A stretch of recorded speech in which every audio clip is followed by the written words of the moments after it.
Hello students, ये French revolution बड़ा chapter है। 30-40 पेज का चैप्टर है, इसलिए इसमें क्वेश्चन आंसर्स हम धीरे धीरे भेजेंगे। जो फ्रेंच रेवोल्यूशन है ये हमने सैटरडे में इसमें बताया था किस तरह से थर्ड एस्टेट्स के लोगों को टैक्स देना पड़ता था और थर्ड एस्टेट्स के लोगों में क्या क्या था।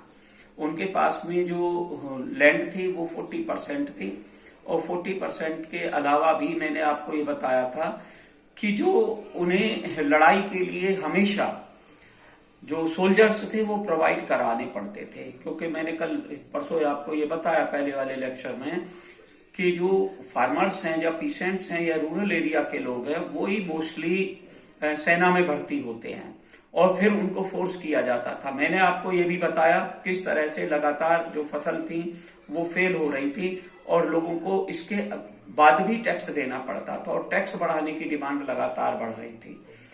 तो मैंने ये बताया कि किस तरह से जो पोप के लोग थे, जो चर्च थी, चर्च में ज्यादा संपत्ति थी और ज्यादा इसके अलावा बेगार भी करनी पड़ती थी, पीसेंट्स को, किसानों को बेगार करनी पड़ती थी चर्च में, और चर्च को भी एक टैक्स देना पड़ता था। ये नीचे लिखा है, मैं बता रहा हूं आपको, पेज नंबर 4 पर है। The church to extracted its shape of taxes called tithes from the peasants, and finally all members of the third estate had to pay taxes to the state.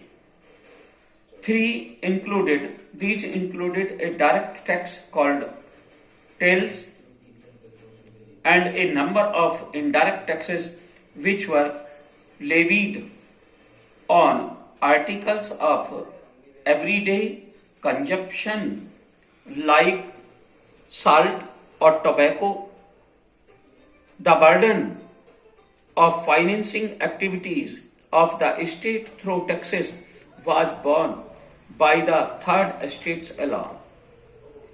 तो हम बता रहे हैं टैक्स जो है हमें चर्च को, उन लोगों को चर्च को भी टैक्स देना पड़ता था, जिसको टाइथ कहा गया। इसे धार्मिक कर है जो चर्च के लोगों को देना पड़ता था। इसके अलावा स्टेट को भी टैक्स देना पड़ता था। इसमें डायरेक्ट टैक्स था और इनडायरेक्ट टैक्स था। और डायरेक्ट टैक्स जो देना पड़ता था उसको टैलीस कहा गया है। इसके अलावा इनडायरेक्ट टैक्स देना पड़ता था। इसमें वो डेली कंजप्शन की, एवरीडे कंजप्शन की चीजें थी, जो प्रोडक्शन होता था किसानों का, या जो छोटे छोटे जो प्रोडक्शन वो करते थे, वो ये मीन्स मैन्युफैक्चरिंग जो था, उनका भी देना पड़ता था। तो केवल वो थर्ड एस्टेट्स के लोगों को ही टैक्स देना पड़ता था। Thank you very much. अब ऑडियो के माध्यम से बताएंगे।